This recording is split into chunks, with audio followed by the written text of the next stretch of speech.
What's going on, everybody? Thank you for tuning in to another episode of Right on Cue Podcast. As always, I'm your host, Logan Chestnut. Joining me tonight is my barbecue brother, Mr. Houston Lyle. And together, our powers unite to create small batch barbecue. Maybe, if we can get it off the ground. Fuck, man. Oh, my gosh. First off, I want to apologize to everybody tonight for the delay. I am an on-timer person, and if you're an on-timer person yourself, you know how annoying it is when you're late. Look, man, technical issues happen. I know. But it makes my skin crawl whenever I'm late to something or behind schedule. It's my anxiety. It gets me. Well, don't worry. I'll dock your pay. And, dock my pay. But no, man, it's been a fun week. So we competed last weekend. Yeah, coming in good. Got our chicken points for and there he goes. Got our chicken points for second place chicken. Hey, there it is. Yeah, the ribbon. Woo-woo. Are the cute. It was a great comp down there in Shelbyville, Tennessee. I had a blast. I did too. Man, I wish you get there earlier. When we did the Uncle Nearest I distillery know. tour. It is so. I am not. What's up, Leaning Jailer? I am not a Tennessee whiskey fan. I'm not either. I'm kind of prejudiced against it. Honestly, I'm definitely a Kentucky bourbon fan. I like my whiskey like I like my college basketball, and that's Kentucky, not Tennessee. In spite of the hat, I'm also I'm not that big of a sour mash dude. Yeah, but I'll tell you what, the Uncle Nearest has some solid whiskeys that we tried with Hunt and them, and I highly recommend that tour. It's cool. It's a cool thing. What was the one that Travis had? So that was the Master Distiller. That was like their you can only buy it in the gift shop. It's like their Master Distiller blend. It was scrumptious. That really was, and it drank like a bourbon, which is why I think I liked it. Yeah, I know, right? It is no, it was really good. Like it's funny because Uncle Nearest was he taught Jack Daniels how to make whiskey. So. Oh, and they've got this fantastic video online with what's his name? The dude from Westworld. Yeah, so we watched that video. So you go into, it's cool. So you go into this little speakeasy, and there's a video playing, and it's cool, man. I highly recommend doing that. If they host that, I hope they host that again next year, and we will definitely be doing that as a team. I came home and watched all 15 minutes of that little It's cool, right? Yeah, promotional video about the whole Uncle Nearest story, and what is that dude's name? I'm not gonna lie. I want their logo as a tattoo. It has, for Jeffrey Wright. Yeah, just for my Kentucky tattoo, it has the horseshoe with a Glencairn in the middle of it. That's pretty badass. Oh yeah, it definitely. Let me draw it. Let me do it for you. No, I will definitely not let you anywhere near my skin, Houston. Look, man, I've been practicing. Nope. You're probably good at drawing tattoos as that girl did at singing the national anthem at the All-Star game. Atrocious. I think she checked into rehab today. She should check. That was so anti-American. It was ridiculous. That's how bad it was. ISIS supported that. I mean, it was easily the worst national anthem performance I've ever seen. In fact, it was so bad when I saw it on the social medias. And I thought it was like an AI joke, somebody did it as an AI gag, right? And I was like, oh, somebody just ran their AI to do what's the worst sounding national anthem you could have had at this thing? And I was like, oh no, that's real. And then I saw the article where I think she'd Travis or somebody, Ryan or somebody sent it in the fantasy football text message. I was like, oh, whoops! It's so bad it should be considered a hate crime. That's all I'm saying. It's treason. It's just treason. For any of you guys that had watched that, I just apologize.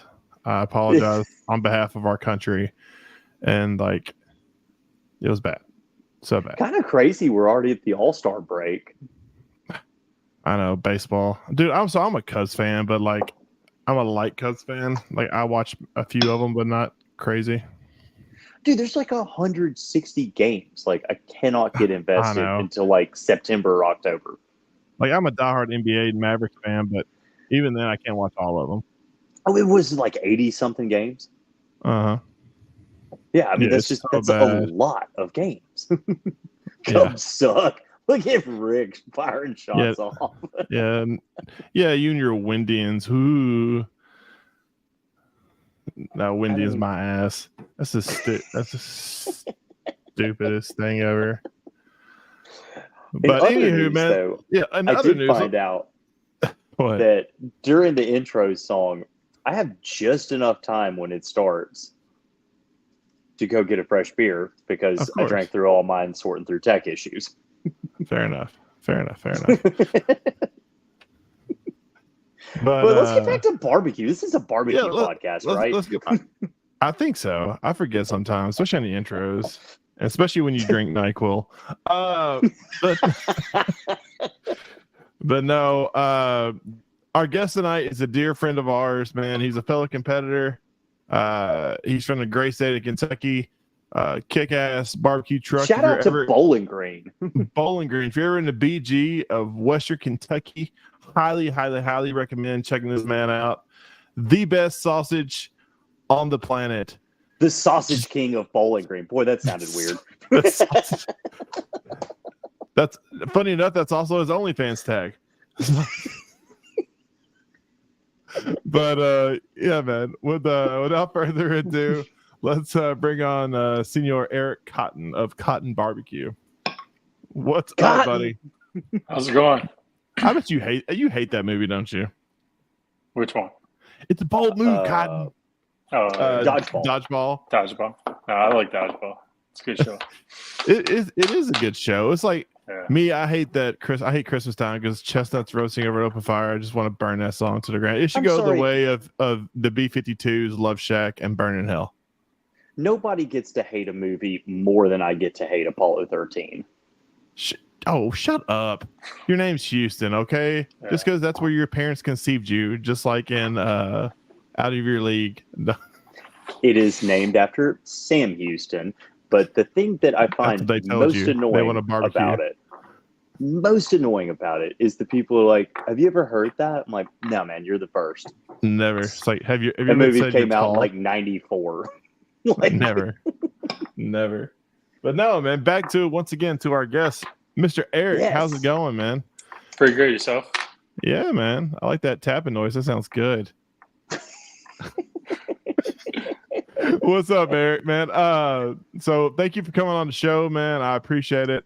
Eric's a good friend of ours, and he is a fellow competitor and also owns a food truck. So we are continuing our food truck month, talking to a fellow barbecue people and the different aspects of barbecue. So tell the people, fellow bourbon lover. Tell the people about you. Obviously, you know how long you've been doing the barbecue thing, and where did Cotton Barbecue come from? So I originally started competing a little bit prior to starting the food truck, and then I was corporate America for 20 years. Got let go from my job. Spalding, right? Yeah, Spalding basketball. I had a small severance and kind of sat around and tried to figure out my next move. I was looking at a couple of different jobs, but it was entailing having to move and relocate.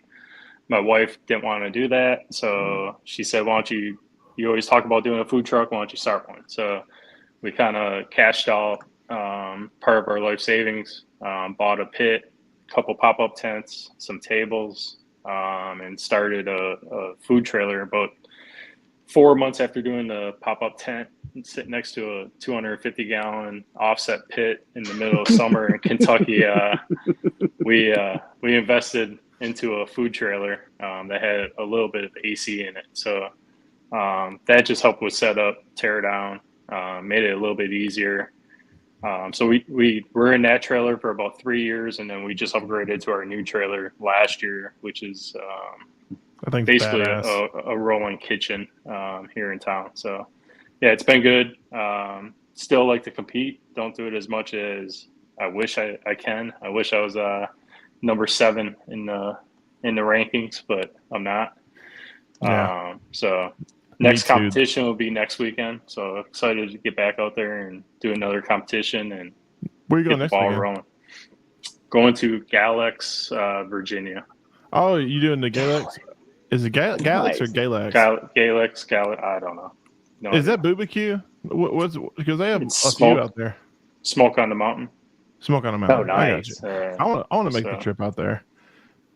But Yeah, we're doing that one, and then we leave there, and we're going to Quantico, Virginia, and doing a cook for the FBI. So What? yeah, it'll be pretty fun. So get to go set up on the base and spend a couple days out there with those guys.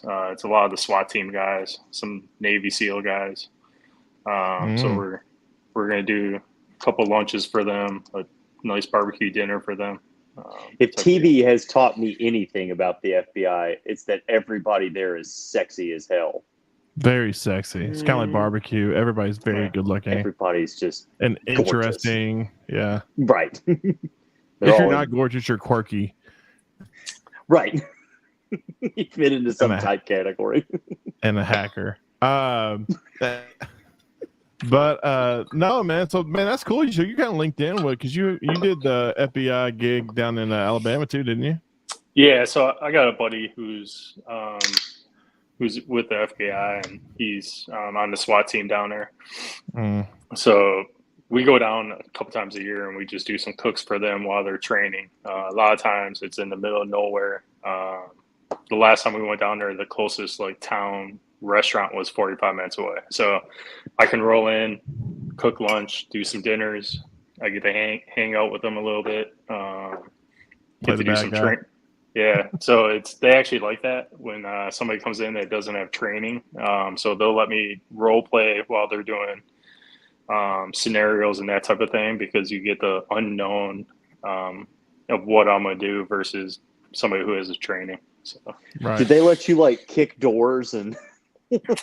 I have the doors kicked on me. Okay. Type deal. Yeah, so they'll throw drones. It's pretty crazy to see some of the stuff. Granny, that they no. do. Yeah, so it's pretty fun. Just kind of got linked into it, and it's been good. Nice, That's awesome, man. So have you always had a passion for barbecue? Like your whole is it like that you've had like a culinary kind of hobby or your whole life, or something you kind of fallen into? I like to cook, and it's probably the atypical story of I saw Barbecue Pitmasters, and I was like, oh, seems cool. I want to do it.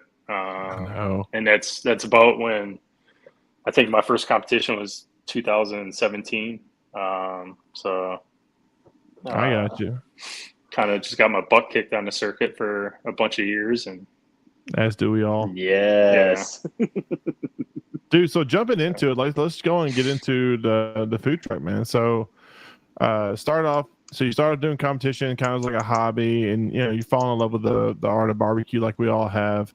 Like, so what has been some of the challenges that you face that you like didn't know at the beginning that you would have? Like, what are some challenges like having a food truck versus a like brick and mortar kind of restaurant? I think it probably goes hand in hand, right? It's getting all the licenses, all the certifications that you need, insurance. Really, it's probably harder to have a food truck than it is a restaurant. I think anytime you move to a different town or city, you got to get a new business license, and every city town has a different filing requirement for taxes, and you have to keep track of it all. So I'm not good at the paperwork aspect of it. So I stay in one town. I pretty much set up in the same spot. I'd say 95% of the time. People know to find me there. And where are you? So in Bowling Green, we're right off of Scottsville Road in the Planet Fitness parking lot. So there's a farmer's market that's there a couple days a week. Nice. I see you moved. You were at that butcher shop.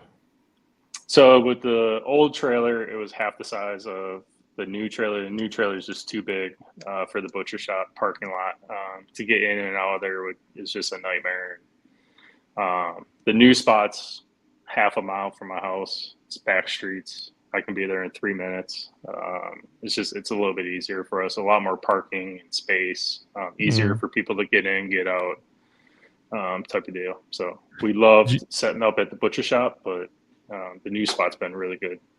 Do you have to like reach out? So like, talk about it later as far as challenges with the food truck. But do you have to like pay the person? Like, are you paying like Planet Fitness to use their parking lot, or how do you like go about that approach?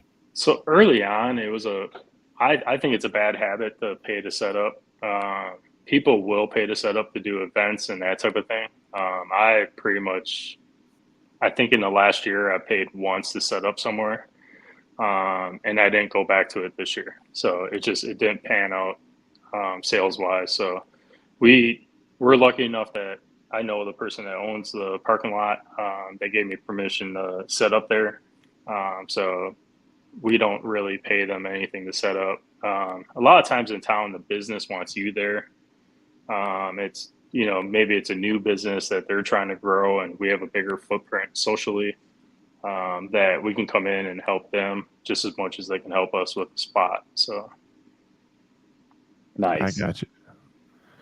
Yeah, man. So like, speaking of like challenges in a food truck, I know weather, obviously, especially like, being 10,000 degrees outside like it is today, like that's got to be a major challenge for a food truck. So what is it like you do and like the different conditions you see? Like, so summer, obviously, we get a lot of rain up here in Kentucky and Tennessee, and in the winter we can have ice storms or snow, tornadoes, or just people, just cold. We're kind of spoiled here, but just cold. Like what do you do, or how do you challenge those different seasons? I mean, some of our best days that we've ever had was a torrential downpour, 40-mile-an-hour winds, lightning. Like it's crazy. I've had places want to cancel the event, and I'm like, no, I'm showing up. I just spent 14 hours cooking this food. Right. I gotta sell some of it. Like, we do everything fresh. We don't reheat. So for us, it's, either sell it or we lose out on that money. So if it's going to be super cold in the wintertime, or if there's going to be snow or ice, we'll just play the weather and we might not set up that day. We set up, I think it was 2 Christmases ago. It was like 10 degrees outside, snowing. Like the whole floor of the trailer was just covered in snow because it was just so cold out, the heater when you melt it. But it was the week of Christmas, and we had like $5,000 worth of meat that we had to get rid of. Yeah. I was like, again, I'm like, I can't take that hit. So we set up, we sold it off, people showed up. So if it's gonna be severe, like if they're talking tornado, obviously we had one come through here about 4 years ago. Mm-hmm.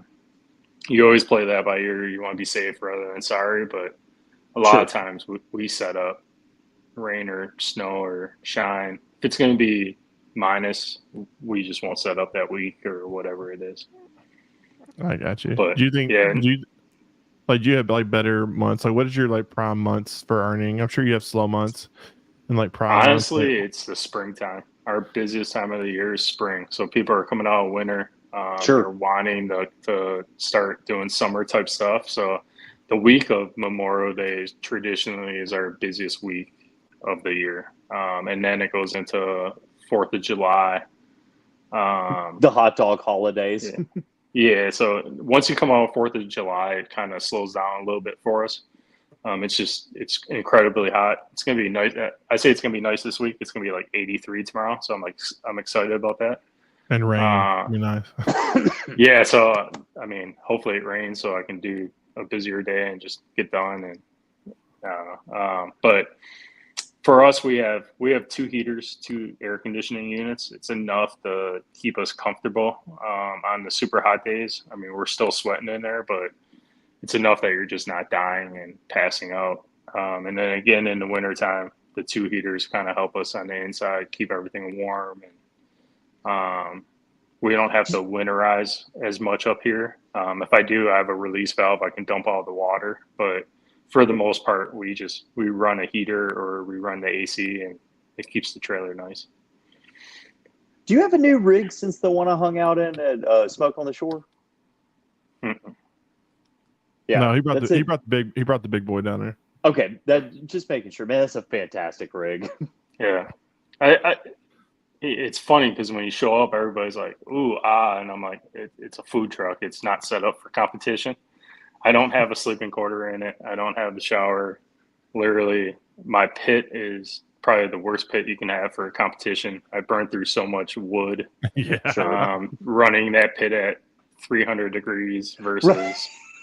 225 every other day type of deal. But yeah, it's like the amount of space I have for competition is crazy. And then we don't even run chicken on it. We run chicken. We're testing the drum method, Yeah. but we're currently on a Weber Smoky Mountain.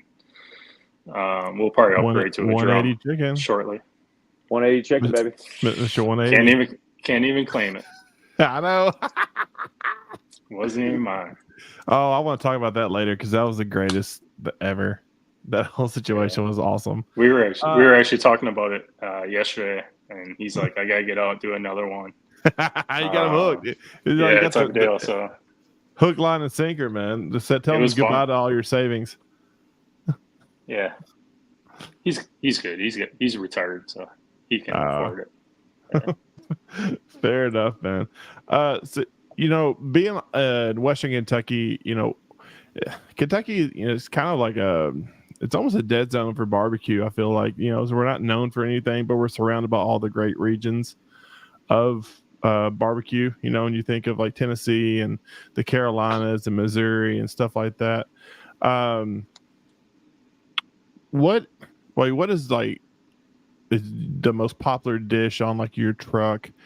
And like, what is like something you get requested for? Because I mean, we are known for mutton in Kentucky, but like, what is like one of the most requested like proteins you have on yours, and what's like your most popular dish? So we do Texas style barbecue. So it took us a long time to get people used to good brisket here in town because there's just so much bad brisket. So briskets are number one item on the trailer, followed just because we are in Kentucky, pulled pork. We sell a lot of that as well. But our number one request is going to be mutton, or it's going to be sliced shoulder, like Tompkinsville, that type of thing, which is, again, very new to me living here. It's like a 60-mile radius for sliced shoulder, but they take pork butt. Typically, they freeze it, and then they'll slice it to like a 1/4 inch, maybe 3/8. I consider it more grilling than barbecue. But then they'll dip it in a vinegar sauce, and people go crazy over it. Okay.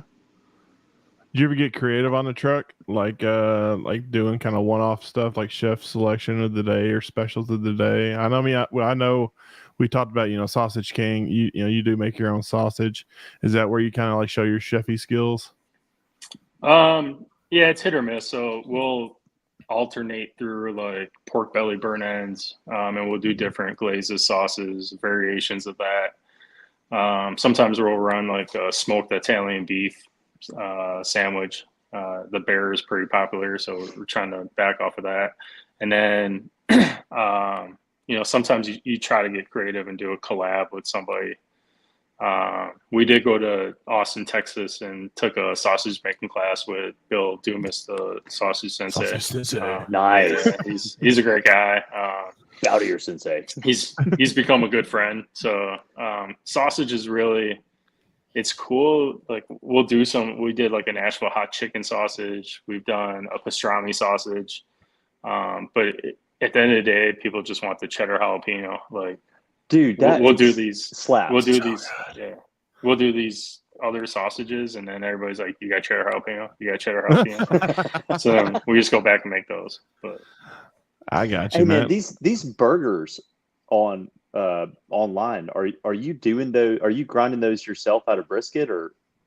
So we do 2 burgers. We do one on Wednesday, and then we do one on Saturday. So the Wednesday burgers, we get Blackhawk Farms Wagyu burger from our distributor. Farm. Yeah, they're not doing mail order anymore, are they, for consumers? They're not going DTC. It's all just for yeah. So it's through our distributor. So we get them through them, and then we use like we do it simple. It's a Martin's potato roll.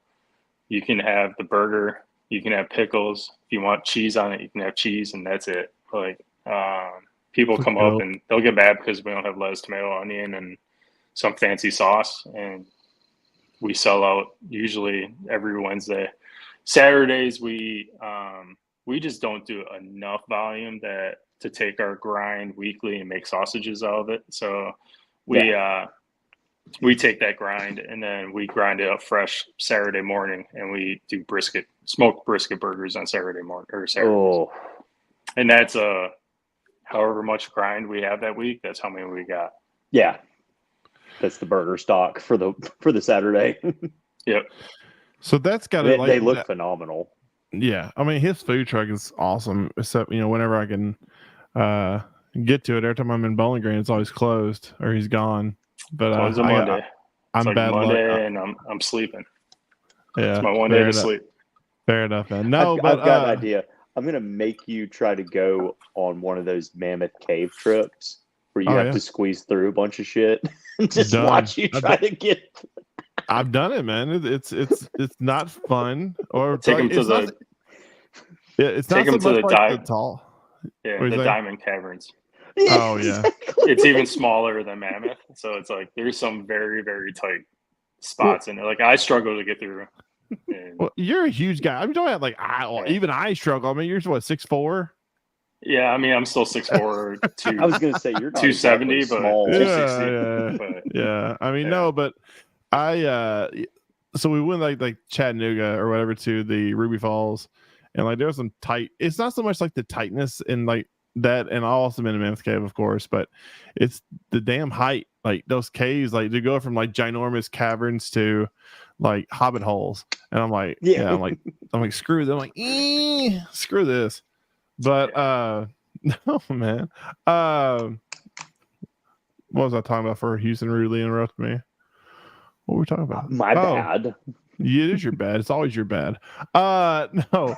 Rub him down with tallow first. Down with tallow. What? I know what I was going to say.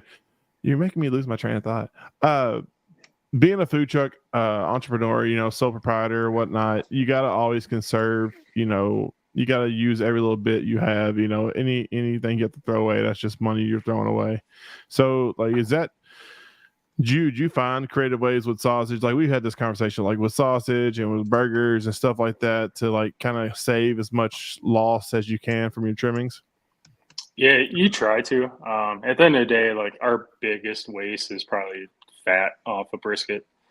At the end of the day, you can only make so much tallow. And if I cook all the fat I probably threw away 30 pounds of fat. You were talking about like just rendering it down and selling it tallow? Yeah. So I've tried rendering it down and selling it here in town, and people just don't get it. They don't understand it. So it wasn't that great.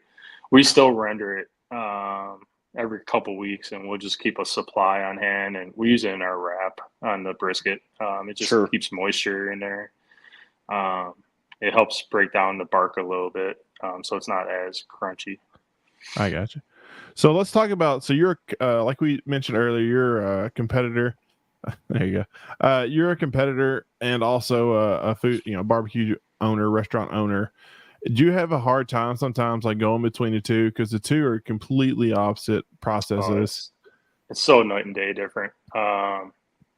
There's no way that we could cook our normal cook in a competition, and honestly, like every once in a while we'll do a competition, a modified competition rib on the trailer, and they tend to sell okay, but it's so sweet, it's so in your face type of deal that it's hard to be able to sell both of them. So yeah, a lot of times on the truck when we tell people we're going to go do a competition, they're like, "Oh, you should win. You got the best brisket." I'm like, "You guys, you don't understand. No it's idea. It's completely different. If I gave you my competition brisket, you would throw it away and say it was the worst thing ever." It's so funny. It's like I know like a lot of the restaurant guys that we've had on the show, like Brad and a bunch of like Chris Schaefer and whatnot. Going from like people say, if you do what your hobby is for a job, it's going to get boring. Do you find that true, or do you still love cooking barbecue every day? Time to time it gets old. Typically it's when sales slow down. You just get frustrated and you're like, what's happening? So that kind of throws a wrench in it, but at the end of the day, you get back to it, you start cooking. It's better than sitting at a desk. I get to do what I love to do. And the biggest joy is when people show up and they actually buy it.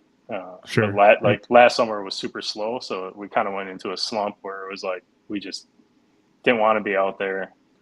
We're selling a fraction of what we used to sell, and I think part of that was just the economy. But Sure.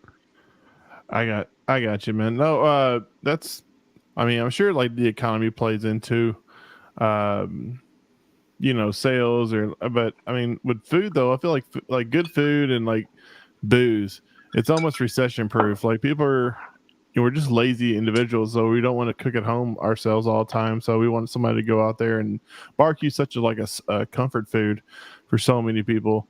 Do you find that like being a comfort food, do you still enjoy eating barbecue? Or are you like me in Houston where we just not the biggest fans? yeah, I don't eat it that much anymore. People are like, "Oh, you must eat your brisket all the time." I'm like, I'd rather sell the brisket than eat it. So, I think I've eaten one pulled pork sandwich in the last year, and I probably ate half of it and threw it away like afterwards. Yeah. Typically, if I'm in the truck and I'm gonna grab something to eat, it's gonna be the smoked turkey.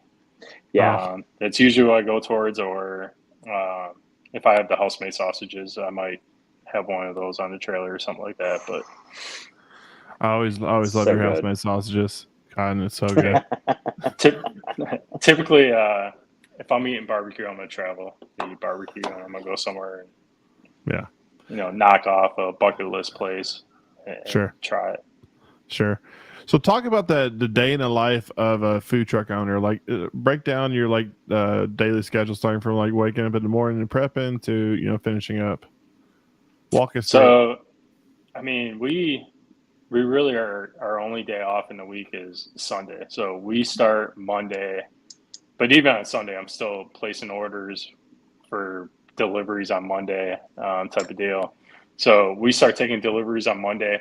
So it's only a couple hours worth of work. We do any more deep cleaning on the trailer that we have to get things organized, and then Tuesday starts the big prep. So today we started about 8 o'clock this morning. Start doing the shopping, get the trailer stocked up for the week. I'll start trimming briskets. So today I put briskets on. I put pork butts on, basically for tomorrow. So I wrapped everything just before I jumped on with the podcast. So pretty much 8 to 6 o'clock tonight, I was working, doing something, whether it was throwing wood on the pit every 45 minutes, just trying to get some stuff prepped for the week. And then tomorrow we'll start selling. So tomorrow morning I'll wake up at 6. We'll start prepping all the sides, get the beans, mac, all that stuff going on the pit, finish any big meats that we have to finish, and then we'll start the smaller meats in the morning. So like turkey breast will go on in the morning, probably about 6:30. Do you inject any on any of your proteins? Nope. No. Nope. Yeah, we don't do any injections. It's salt, pepper, a little bit of garlic, and smoke is what we do. On Do everything. you brine the butts or the brisket at all? No. Okay. No, I season the briskets 45 minutes before they go in the pit. We don't inject. We don't do any of that. It's one more step. It's one more cost. It's something that the average consumer is not going to care about. Sure. Honestly, injections tend to put a lot of salt into it anyways. So it's we put it on the pit, cook it low and slow, and then salt, pepper, garlic. I got you. So we had a question from Rick. He's talking about I saw that. On the food truck. It's a good question. Like, so what are like kind of the margins you're working with on food? I mean, is you looking like a 30% cost or over Yeah, cost? 25 to 30%. Brisket's going to be the lowest margin. Pork and the sides are going to be towards the higher margin for us. But yeah, it's not as great as everybody plays it out to be. But for us, it's our biggest expense is the food trailer right now. So I mean, the food trailer is my mortgage payment every month. So Sure. we have to be able to cover that, and then because of the trailer, we got a truck that can tow it. So we're paying on that as well. I mean, between those two, it's a pretty hefty expense every month. So I'm probably working on a lot less margin. I honestly can't remember the last time I paid myself. It was probably a couple months ago, but we just make sure all the bills are paid. And my nephew is my only other employee, and so he's on salary, so he gets paid no matter what. But Mm-hmm. yeah, insurance kills you. I think I just paid my insurance for 3 months, and it was $1,500, $2,000. Ooh. Yeah, so and then you got all your different licenses, and I just had to pay taxes today, my quarterly taxes, and it adds up quick.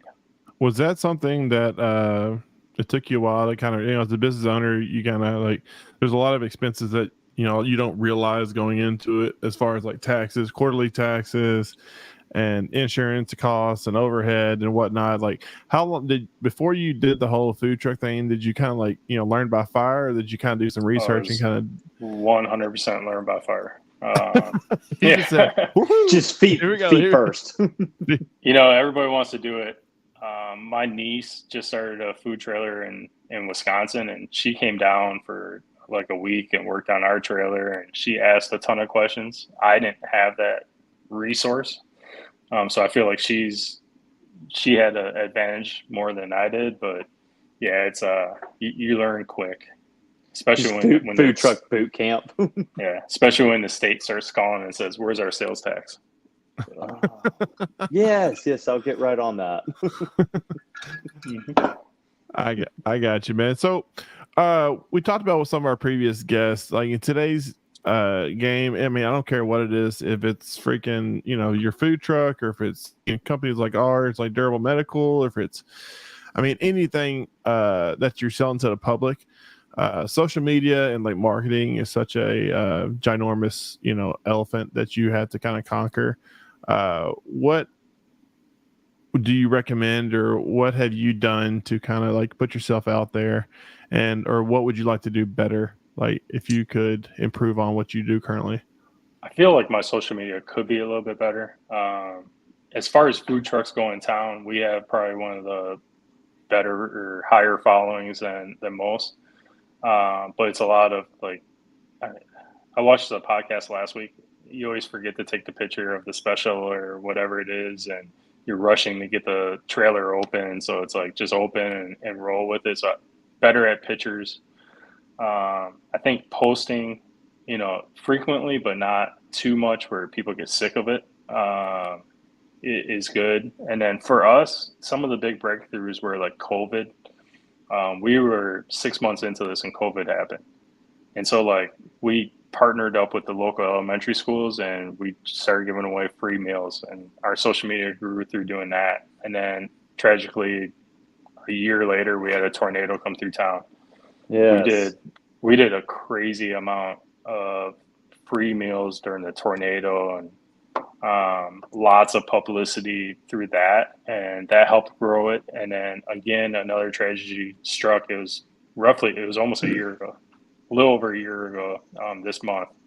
But we had an officer that was shot, and we did a fundraiser for him, and it went viral pretty quick. And we probably doubled our social media footprint by doing that fundraiser alone. So we raised $75,000. We cooked. It was crazy. We stayed up for 2 days. It was 4 of us. We cooked 2,000 pounds of pork and 100 racks of ribs on 4 smokers. So yeah, it was insane. But when that was all said and done, we got a lot of publicity off of that. Yeah.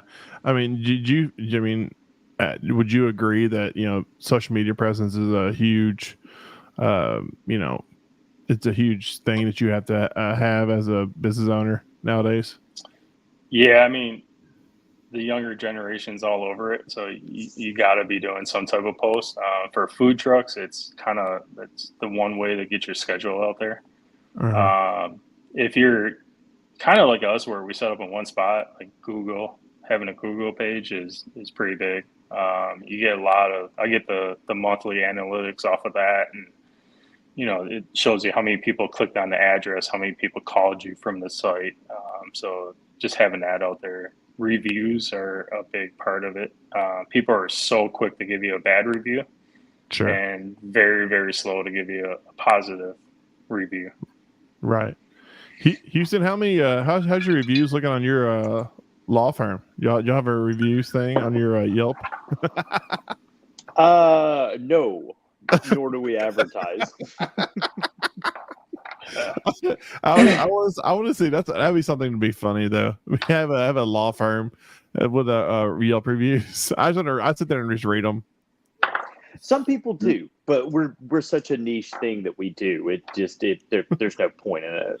I mean, we would just be throwing money away. I would never have a damn Yelp review for a legal firm. That'd be Tell terrible. you, so I have a cousin in Milwaukee that's a criminal defense lawyer, and he's like the go-to criminal defense lawyer. So he gets like, if you're trying to beat a case, like he's your guy. And he's got some funny. He made T-shirts and That's all awesome. kinds of stuff. But yeah, he Right. has season tickets to the Bucks. So like, if he gets somebody off on a case, he'll take him to the game. And it's a celebration. But like I do like large scale construction finance. So it's like the average person's not like shopping that service. Like, they're all. I mean, you got all millionaires and billionaires you're dealing with. Right. Do you want to build a high rise condominium? Like, come talk to me. Like, you never see that on TV. So it's throwing money away. But no, I mean, I've seen you've got Yelp. You're on Instagram, TripAdvisor. There you go. I didn't even know TripAdvisor, but I hate Yelp. Like, they'll just call you and want you to advertise with them, and if you don't, they'll throw you at the bottom. Google, I struggle with them being a food truck just because to move locations, you have to verify that location. So they typically have to send you a letter. And so I don't have a physical address. I fought with them for a year before. I just got access back 2 weeks ago.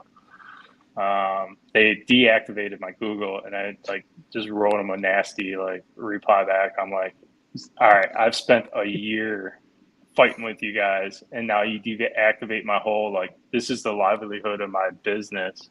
Right. And shockingly, 2 days later, I got access back to it. So you felt so mean. They just sense the aggressiveness of your tone. It was very, very frustrating. It was a rough year. Well, I can't tell how many people are like, we're at the butcher shop. Where are you? I'm like, well, we moved a year ago. Well, we went to Google and it tells us that's where you are. And I'm like, well, Google sucks. On Yelp, you do have exclusively 5-star reviews, though. Yeah, that's all his cousins and friends. I think I only have 2. Is it 2 reviews though? It's 6, but they're all 5 stars. It's pretty good. Is their last name Cotton on all the? It's all the reviews are last name Cotton. Jeremy L. Described your brisket though as magnificent. Magnificent. You hear that, Cotton? It's probably a lot better now than it was then. Meat from the fatted calf. Meat from the fatted calf. You're like wondrously prepared. It's the local butcher shop here in town. There you go.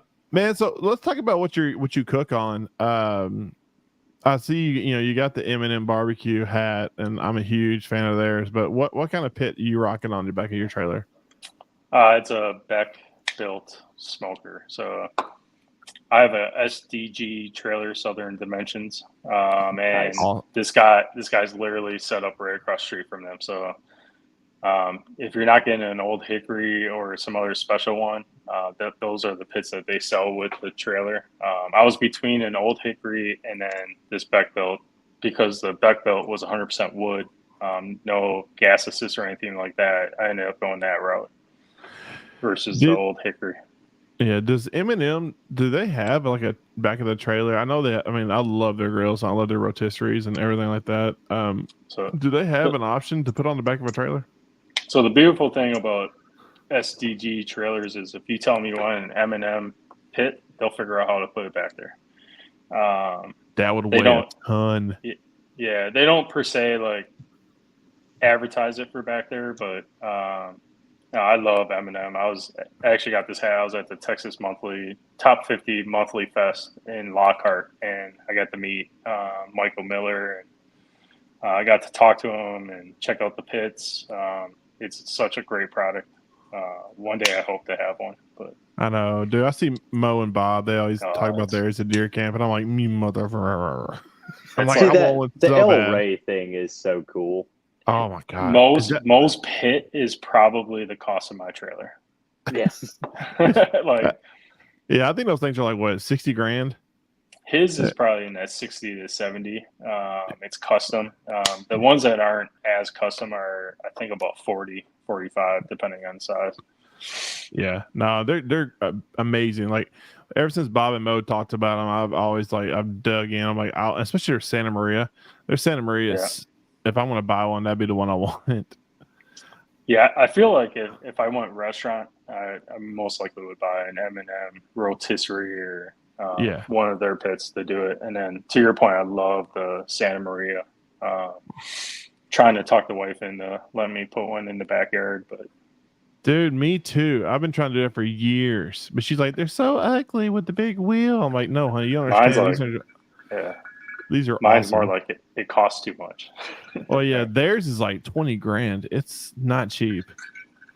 They're big. Keep telling her it's a tax write-off. Yeah, tax write-off.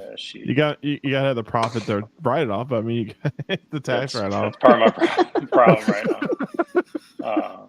Yeah, I feel like once we get the trailer paid off, we're like halfway through it. It'll be a lot better. I got you. So you're originally from Wisconsin, right? Or Wisconsin area? Is that where your family's from?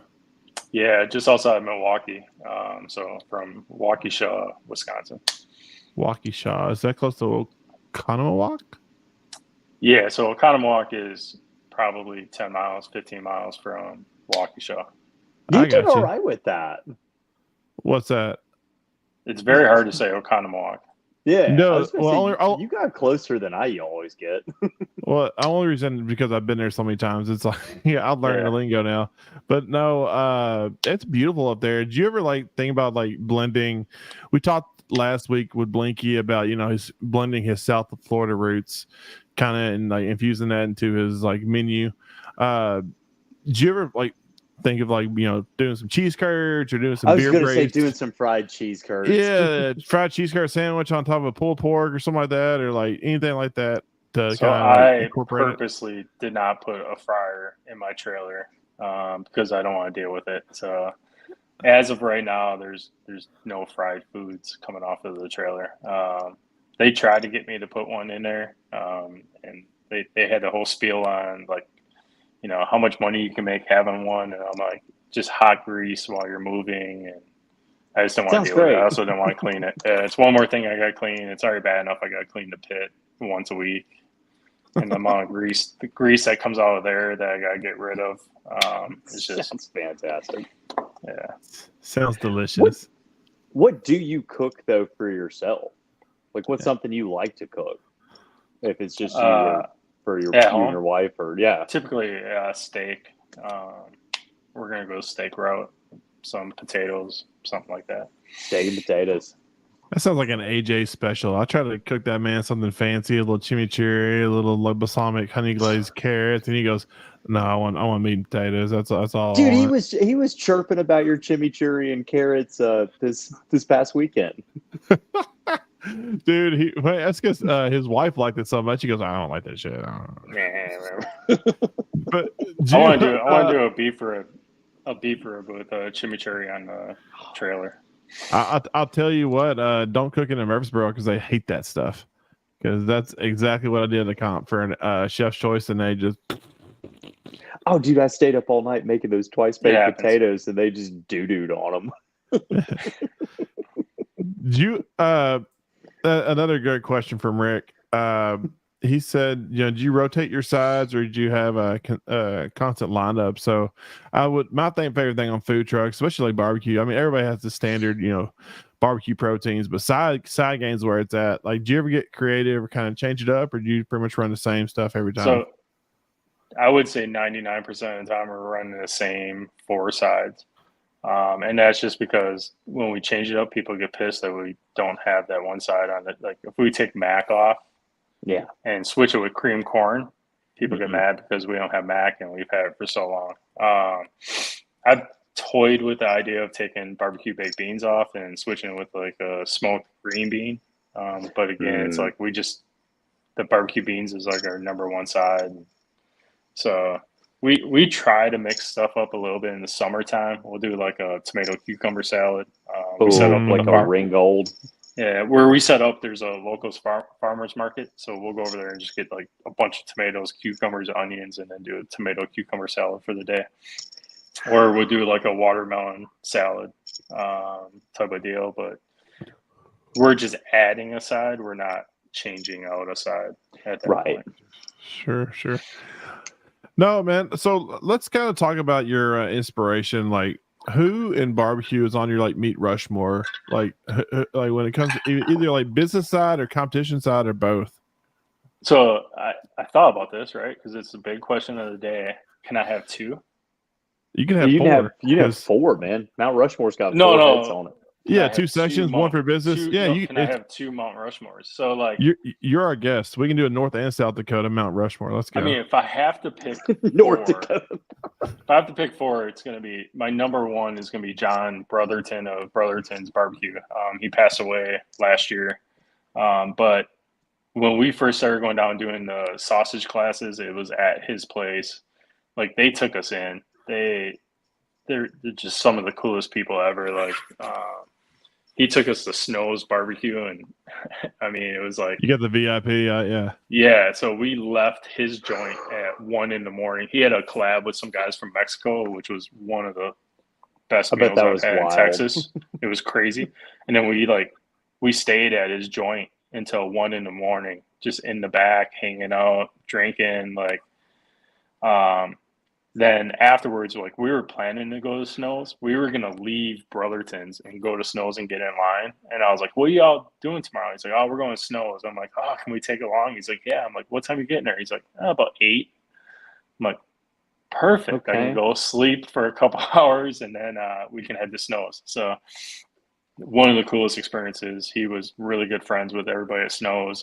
They took us in the back room and just brought in food, and it was awesome. But so from a business side, John Brotherton's gonna be probably number 1, easily number 1. Ernest Servant at Burnt Bean would be on there. Yep. You gotta have Tootsie. Like Tootsie's just the nicest person ever. I struggle with the 4th, but I think for what he's done for kind of like, for barbecue with restaurants, you gotta have Aaron Franklin. Like he's just on there. He's really good. But I struggle with that one because it could be John Lewis. It could be, some of these other guys where I've had really, really good meals at their restaurants, but Aaron Franklin. And then from a competition standpoint, you gotta have Brad. You gotta have Tim. I would say Chris, and then Tuffy. Not a bad lineup there. No, not at all. Not a bad lineup at all, man. But yeah, man. So it's crazy. Like you and everybody we talked to like made the leap of jumping from like hobby to like full blown restaurant. What is something now that you wish you known at the beginning of your barbecue food truck career? Like if you could go back and talk to a little young Cotton, just starting, head first, what would you tell him? The hot long rest of meats is very important, and it also allows me to sleep at night. I used to stay up all night, every 45 minutes, whether it was setting an alarm, go outside, put some wood on it. But like I used to smoke all night long. Now I smoke during the day. We get it done, we wrap it, and then it goes into a holding oven and it rests for at least 12 hours. And that does a lot. Like it pulls the moisture back in, makes it super tender, and it allows me to sleep at night. So it's a win-win. When so the holding, you can get a little sleep, dude. That sounds miserable. It's like having a newborn before a job. Like every Yeah. 45 minutes waking up. Like When, I'd be so cranky. when you're new and you never worked in a restaurant, and you don't know the little secrets. Like once you start to learn or you start to like play with it, you're like, oh, this is really nice. I get to sleep for 8 hours, 9 hours at night, and don't have to sit here and mess with it. I think that's the biggest. That's the biggest thing is like people feel like I want to eat at 5 o'clock on Saturday night, and they feel like they have to start cooking it at midnight and stay up all night to have it ready at 5. It's like start it at Friday at 8 in the morning, let it run, finish it, wrap it, put it in your oven at the lowest temp that it will go, and just let it sit there. And you can let it sit there for 12 hours, 18 hours. Pull it out, an hour before you want to eat. Let it sit on the countertop and kind of rest and slice in and eat it. Right. Well, man, if you're going to do a food truck and not be barbecue, what was something else you really enjoy? Like whatever kind of cuisine would it be? I've played with this quite a bit. Probably a seafood boil. Nice. I love those kind of food trucks, man. Anything, because I mean, really, that wouldn't you wouldn't really need that much equipment. You just need a bunch of big boil tanks, big boil tanks and gas burners. We still have our first trailer, and I have it listed to be sold. If we don't sell it in the next like 4 months, I'll probably either transition it into a competition trailer or a seafood boil trailer. I got you. So what is the goals for Cotton Barbecue? Like 5-year plan? Like where do you see yourself, or where do you want to be? Retired, sitting on a beach, sell the business and move somewhere warm. That's where you want. No, I mean probably restaurant. Hopefully, brick and mortar. Brick and mortar. Yeah. Are you gonna stay in the Bowling Green area, or do you see yourself venturing out? Or I think my options are somewhat not necessarily limited. I feel like I can go anywhere and cook, and the food's going to be really good. But it would most likely have to be the Milwaukee area to restart a business if I was going to do it, or stay in the Bowling Green area. Nashville is it's oversaturated. Dude, it's covered up. Yeah. It's super tough to break into Nashville, and I just don't want to pay that rent down there. And then food costs on top of that. The amount of food that you have to sell to make up that ground is insane. Yeah. I mean, you got the customers, but I'm sure it'd just be nuts. Yeah, I mean, I respect Peg Leg and Martin's and all those guys down there, and Shotgun Willie and everything that they're doing. But I most likely would stay in the Bowling Green area. I got you. Sure, but they're already where they are, and then on top of that, you've got everyone else trying to break in. Sure, and Nashville's the new hot city, so I mean, it's just a nightmare. But that cost is only going to go higher and higher and higher. Oh yeah. All right, so that's one thing I always want to ask our restaurant owners. I know you make your own rub for your restaurant. Is it feasible? Is it more feasible like you do a barbecue restaurant? Do you have to pretty much make your own, or can you buy like large quantities of commercial grade rubs and use it? When I started, I was buying the 5-pound bags of meat church, and I was using this Holy Cow on my brisket. And it was great. Mm-hmm. I probably saved 40 to 50% of the cost making my own. Like I just placed a order for pepper today. I bought 50 pounds of coarse ground pepper today. Right. It was like $300 worth of pepper. That'll last me a month and a half, 2 months. And then, so being salt, pepper, garlic, it's pretty basic. We have a combination that we use, and we pretty much stick to it. Every once in a while, we'll mess with it a little bit. Maybe we'll throw some, like a small amount of white sugar in there and see what that does to it. I think this week I threw a tiny bit of paprika into it just to kind of see what that would do to the bark.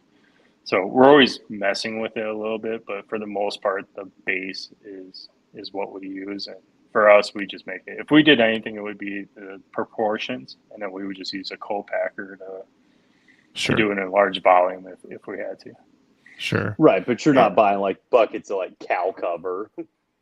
No, so like if we were selling the rub, I most likely would buy it through a co-packer, but we're not really even selling the rub.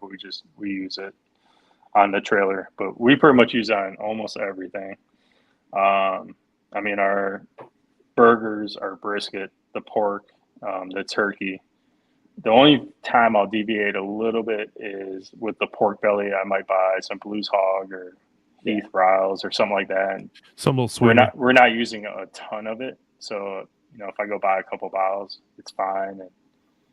And sometimes I'm just using up. Maybe I need to refresh my competition rubs because I don't compete as much as I want to. I'll use that up and then buy new stuff going into a competition. Sure.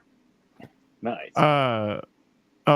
Speaking of, something I always thought about with food trucks and also with competitions, like, you've taken barbecue classes before and it's helped your game tremendously. I always wondered, like, these super successful food trucks, like for instance, in Nashville, I mean, the main one you think of when you think of food truck in Nashville is the Grilled Cheesery.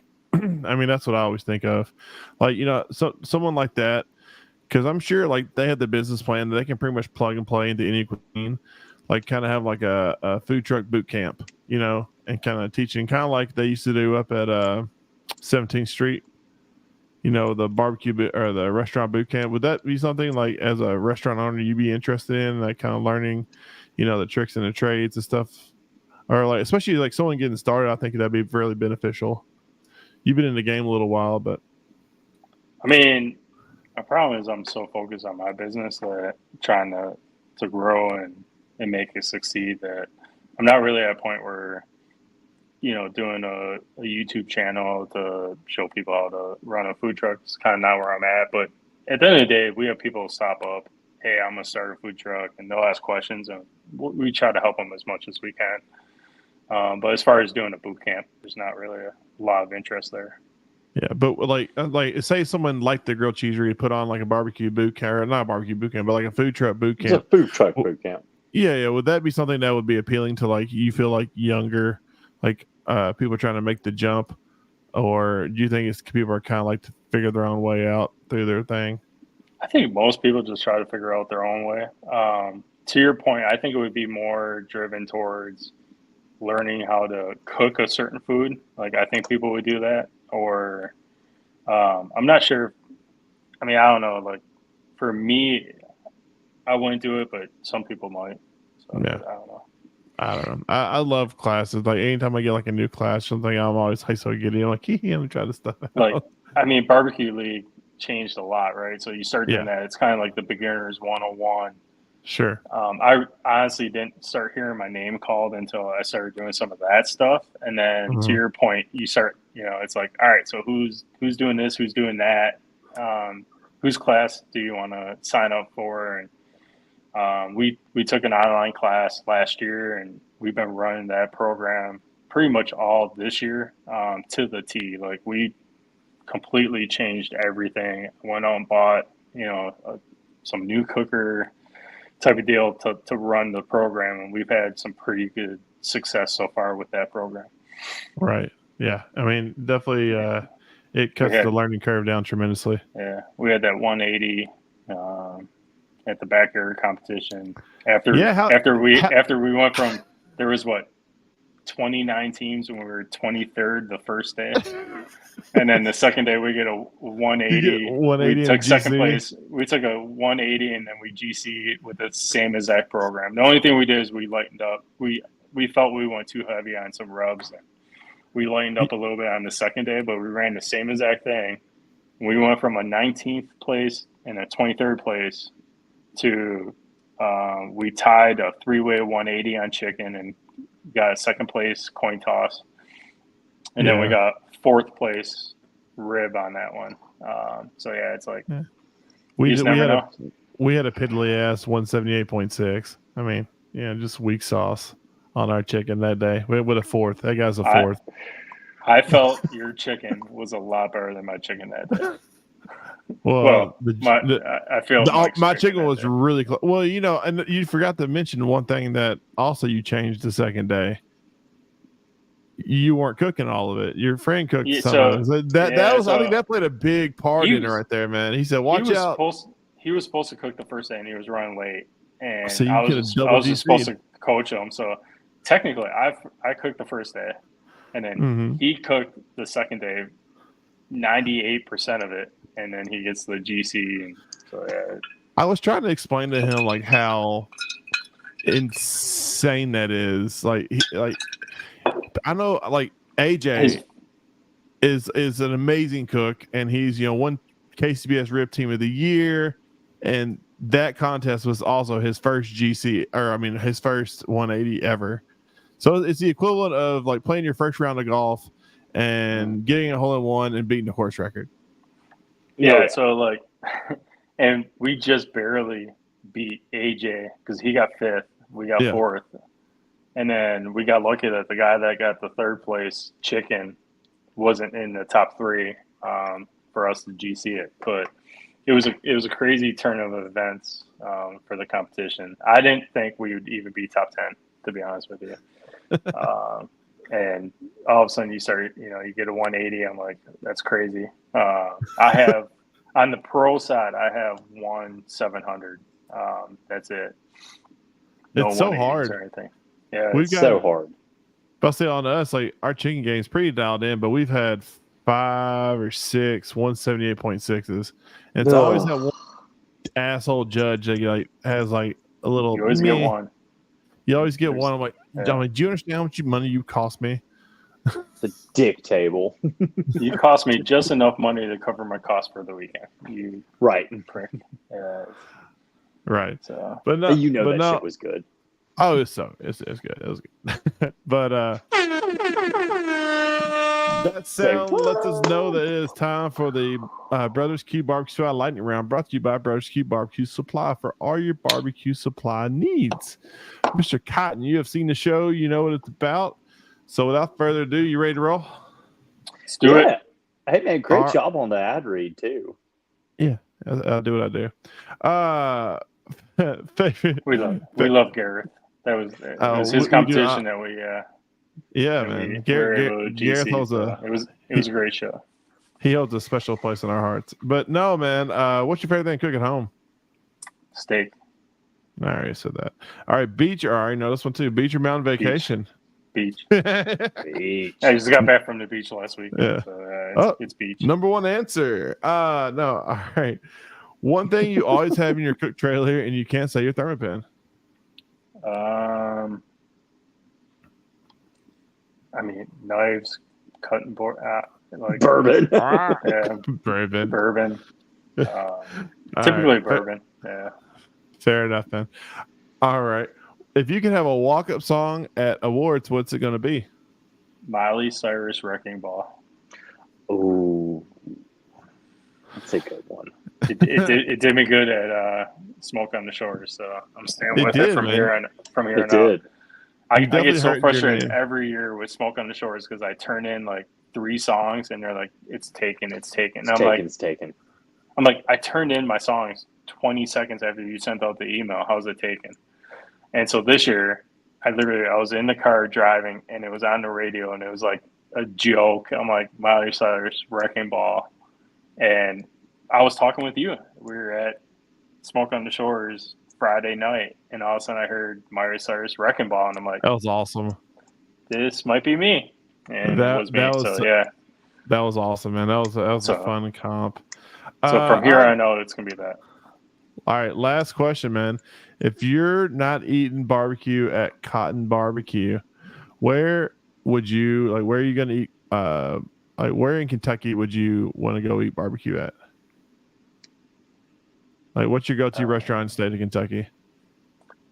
So it's not barbecue, but it's a restaurant called Hickory and Oak downtown. It's more of a steak restaurant, but I actually had dinner there tonight just before the show.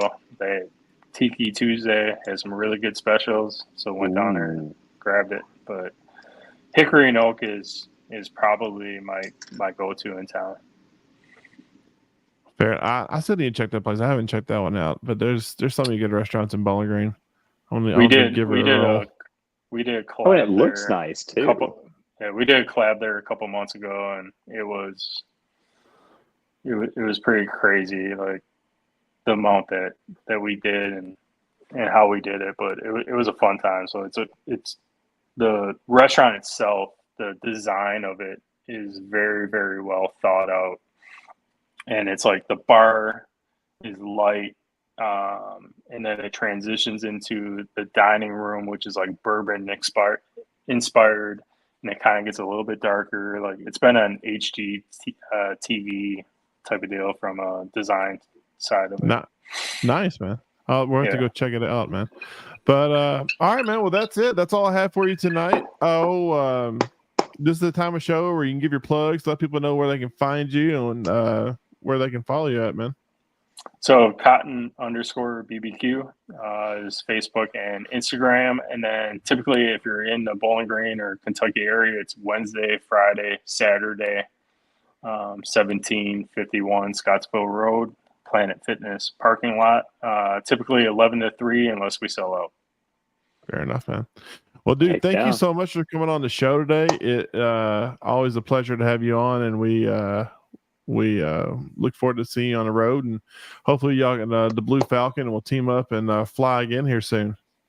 Yeah, we're talking about it, so trying to get him out there to do one more and see what happens, but need to get him in the top 10. So yeah, absolutely easy. It's very easy to do, very easy. But all right, buddy. Well, Cotton, I appreciate it, buddy, and I'll holler at you later. All right, man. Talk to you later. See you, buddy. All right, man. Well, that is the show. And hey, one thing I wanted to say before we log off tonight, and so I'm sure a lot of people in the barbecue community has heard there was a terrible accident at Camp OBR. That's Camp Operation Barbecue Relief, and they had a electrical fire, and it burned down a lot of equipment. So they are definitely looking for donations. So if you have it in your heart, please log on to obr.org and .org. Yeah, and donate now. Like I said, they can use all their fantastic organization, and they could use all the help that we can give them. So let's team up as a barbecue community. Absolutely fantastic guest we had earlier in the year. Absolutely, man. They're great people and a great organization. So please donate as much as you can and often as you can. So I just wanted to give a shout out for them before we logged off, and our thoughts and prayers are definitely with that group as they try to rebuild. But yeah, man. So that's it. So next Tuesday, next week, Tuesday, I am excited. We have a celebrity on the show, the newest winner of Netflix Barbecue Showdown. So I'm not gonna. I won't release their names for spoilers, but you have until next Monday to figure it out and watch this show, because I will be announcing who they are, and we will be their first podcast interview ever. So I'm excited. Gonna pop their cherry on right on cue. I'm special, man. We're lucky people like us. But I know. Anywho, man. All right, guys. Well, until next time, thank you for tuning in. As always, when it comes to barbecue, make sure you're always right on cue. Later, guys. That's all, folks.